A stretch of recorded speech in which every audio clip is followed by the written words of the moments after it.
problems having. Introduce ourselves.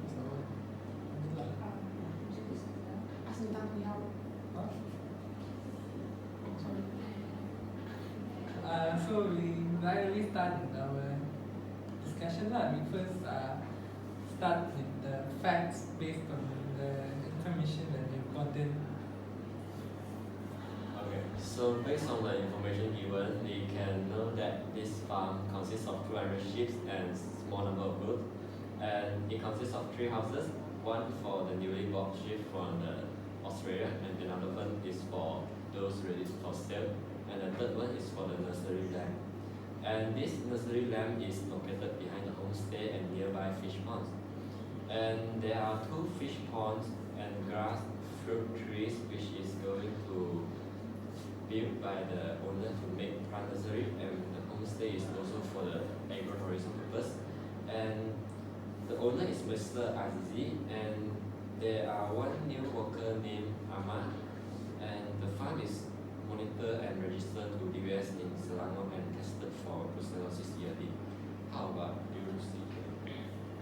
So for the management practices, the farm practices a semi-intensive system, and the grazing time is between 9 a.m. to 3 p.m. The feeds that are given to the livestock are like soya byproducts, pellets, napier grass, or the grass surrounding the farm, which means that the goats and sheep are let out for free grazing, even into the neighboring land. And also there were lacking of staffs in the farm, so the house was unmonitored, resulting in dirty houses. The owner also buy his own drugs, which is antibiotics, antihistamines, and vitamins, and distribute it on his own. So for the common history of the animals are like respiratory problems, endoparasites, maggot wounds due to trauma and lameness. And also deworming was carried out last month by a vet, and also fecal material was used as fertilizer. So how about you, Betty? From the passage I see that there are some cases in this got this got like having soft pieces, and the floor over there is dirty, and so the lamp also dirty too. And the lamp is not active as usual, and there are a lot of energy and pure mucous membrane, pasty feces, and the back also their back the pasty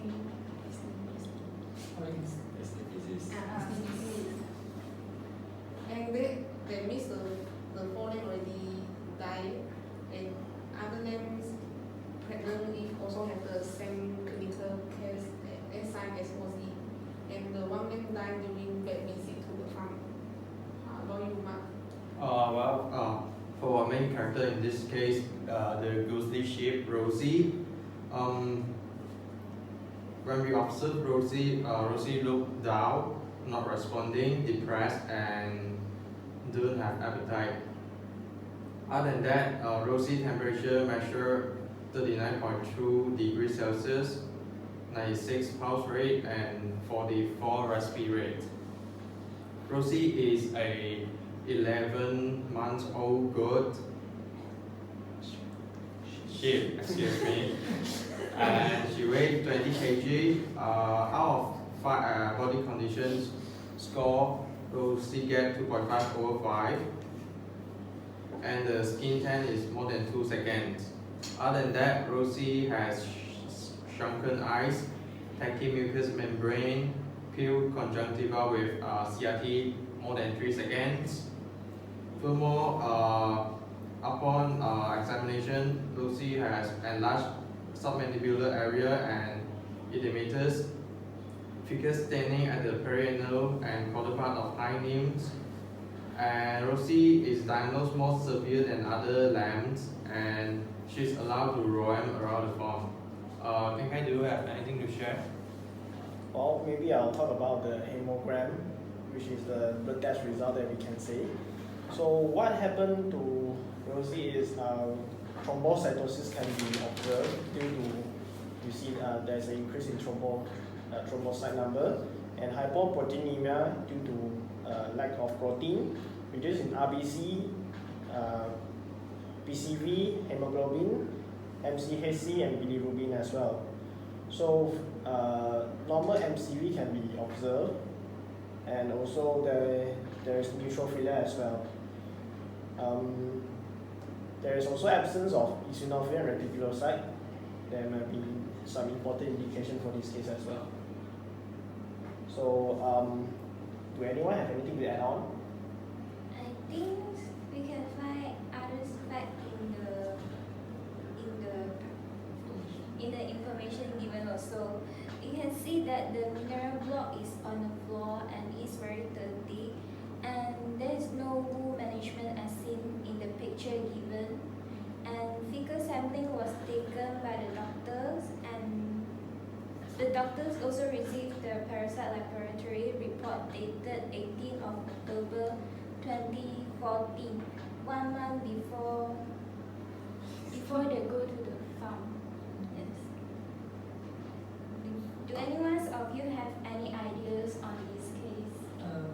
I think one of the problems that we can see here is that the goats are having a normocytic hypochromic anemia because from the hemogram we can see that the mean corpuscular volume is low, and then we can also see that mean corpuscular hemoglobin volume PCV is low, and then the pale membrane mucus is also like very pale. So we can say that our idea is anemia, and also we can say it can also be classified as non-degenerative because our reticulocytes are also low. What else do you think we can add, CJ? I think since the goats that weren't infected, so we can assume that it is a horse-specific disease, and also the disease might be from the neighboring land since the sheep were allowed to graze at the neighboring land. And also young animals are more susceptible as compared to adults, as most of the lambs there were the ones that are infected. Yeah, I agree.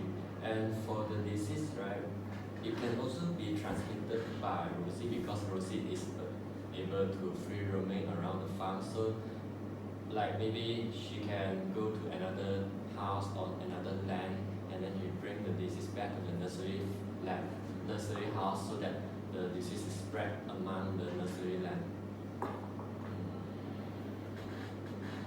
And maybe due to the neutrophilia, maybe you can say it's an acute infection, but there is lack of the lymphocytes, so it might not be the viral infection. So let's quicken up the case.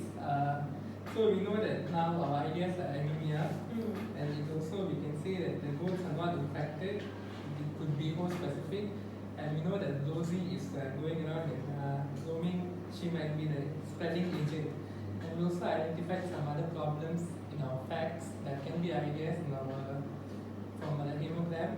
So Mark, what do you think should be our learning issues here? So I think for learning issue, from the hemogram, right, we can observe thrombocytosis in the sheep. So for learning issue, I think what causes the thrombocytosis to happen in the sheep? Other than that, what are the indications of reduced creatinine as observed in the hemogram? And there's the causes. We also need to find out causes for reduction in erythrocyte count and packed cell volume. So, Kian Khai, do you have anything to add for our learning issues? Yeah, I think we should learn about the classification of disease progression based on the clinical signs manifested, and we should have know like what under what condition it should be classified as acute, chronic, and also subacute. So I think other than that, we should also know about how should we predict the clinical signs progression if no treatment was done based on the test result. That should be a very important point for the economy of the farm as well. So, anyone have other ideas about learning issues? We also can find the causes for inactiveness and anorexia, and how to maintain the hydration and energy supply if intravenous fluid is not possible. And we also can determine the mineral or electrolyte parameter as is it on the normal range to show that the goat is having dehydration or not, or because they suffer from diarrhea, so they maybe have dehydration. We also can see the intensity of red through the redness on the mucous membrane through the pharmaca scoring system. Anyone add on? I think we should also can learn about the function of the drugs that purchased by the owner and how he administered and did he use the correct dosage? Yes. And you can also learn about the pathogenesis of diarrhea to dehydrations, which lead to the death of the lambs, and the herd health program history of the farm, and what is the other system dysfunction can be deducted from the hemogram and serum biochemistry. So what plan do you guys suggest to? I think we must quarantine the farm now, because if not, the disease will be spread even more, and we can clean the house and the hands so we can disinfect it so we can avoid further spreading of the disease. And maybe we can do one more fecal sampling and to identify whether there is the evidence of the AIDS or any bacteria or virus infection inside. So like what Shu Li said just now, we need to find out how the farm owner handles the drugs. Like, so our action plan should be finding out about the drug storage expiry dates and regulation. And we can also do a post-mortem and observe for the exhaust lesions or collect samples for histopathology. And we can also collect live samples from Rosie for fecal sampling or blood testing to be more specific of our outcome. And is there anything else before we wrap up? Action plans? Anyone?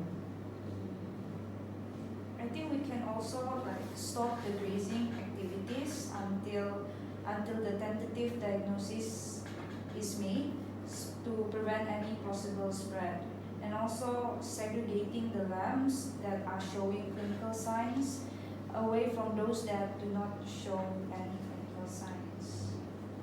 So guys, do you have anything missed out before we end the discussion? No. I think that's all. Alright, that's all from us. Thank you.